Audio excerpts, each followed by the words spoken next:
अधीर रंजन चौधरी जी से कि वे अपना संबोधन प्रस्तुत करें।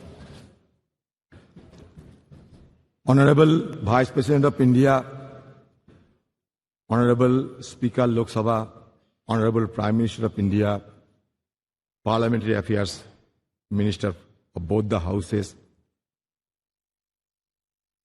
opposition leaders Kharge ji, all my senior leaders and distinguished, esteemed colleagues of both Lok Sabha and Rajya Sabha.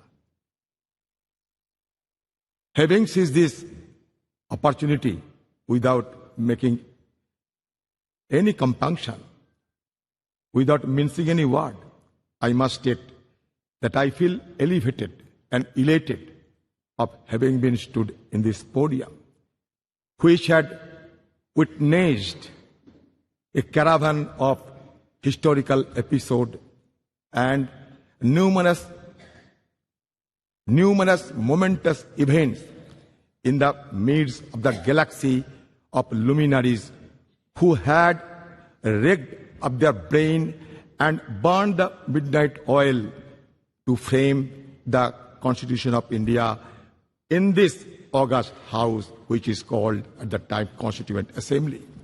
So we are proud of all of them, numbering 389 members, including 296 from British India and 93 from princely states. In this house also, in the year 1947, 22nd January, the objectives resolution, numbering 8, was passed, was adopted, which was proposed by Jawaharlal Nehru ji also, which had inspired the shaping of our constitution in subsequent stages also. So now, in this august house, all of us are well experienced and known the journey, the odyssey of our constitution. From colonial past to independent India, we have observed the transition of the destiny of this great country named after India.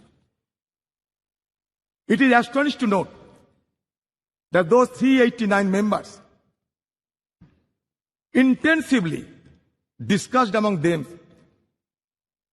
for 2 years, 11 months and 19 days and produced the largest constitution of the world, led by Baba Saheb Ambedkar, the father of Indian Constitution.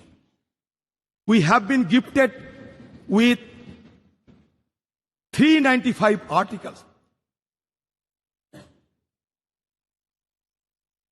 Also, 22 parts and 8 schedules. So naturally, the house, which is called Central Hall, it is a historic hall. It will not be known by simply its architectural splendor, but its illustrious legacy. Now I come to the point that our ability to attain developed nation status by 2047 hinges on the active involvement of our citizens and the unwavering dedication of their representatives. The groundwork laid in the formative years of our nationhood and also the subsequent years has empowered us significantly. However, we are confronted with intricate challenges that require immediate attention and resolution as we progress towards this objective. I don't have any idea of what is called and how a country to be recognized as developed country by any designation.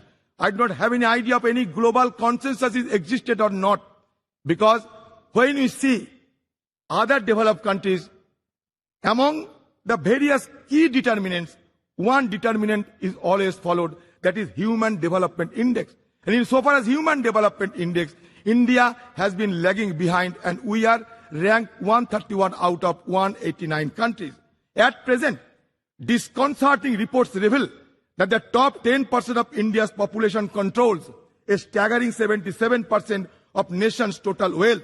In 2017, a staggering 73% of wealth generated has reportedly gravitated towards the wealthiest 1%, while staggering 670 million Indians constituting the poorest half of the population saw their wealth increase by a mere 1%.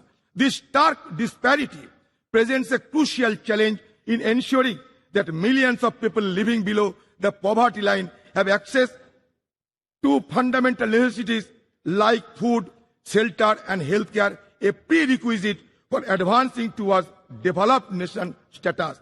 While India boasts of a sizable youth population, high unemployment rates pose a significant hurdle to leveraging this demographic advantage.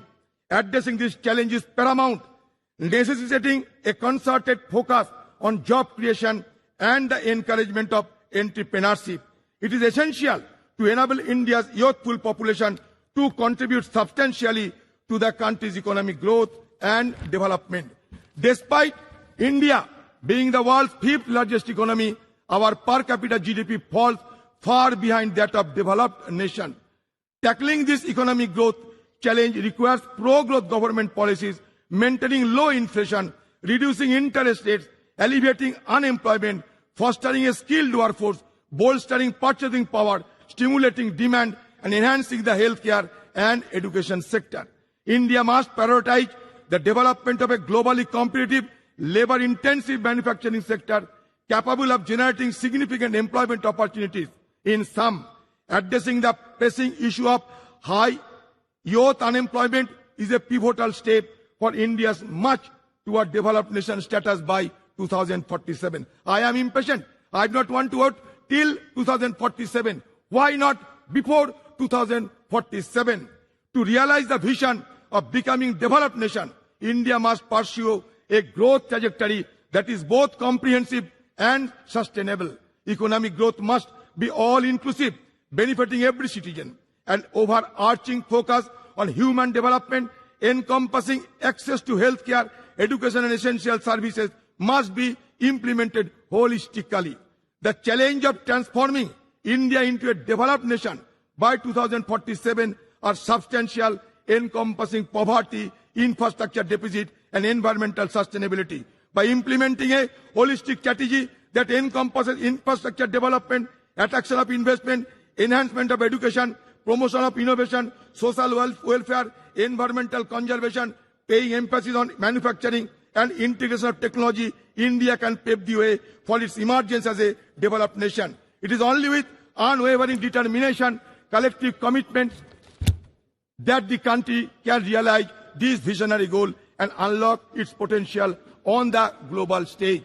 I will conclude by saying that धरती सिखाते हमने सबको बोझ उठाना, गगन सिखाते हमने ऊपर उठते जाना, सूरज की लाली से सीखा जग आलोकित करना, चंदा की किरणों से सीखा सबको पीड़ा हरना, पर्वत ने सिखाए हमने दृढ़ संकल्प बनाना, नदी सिखाए हमने आगे बढ़ते जाना, सागर की लहरों ने सीखा दुख सुख सहे जाना, और तूफान ये सिखलाते हैं आफत में ना घबराना और आफत से टकराना.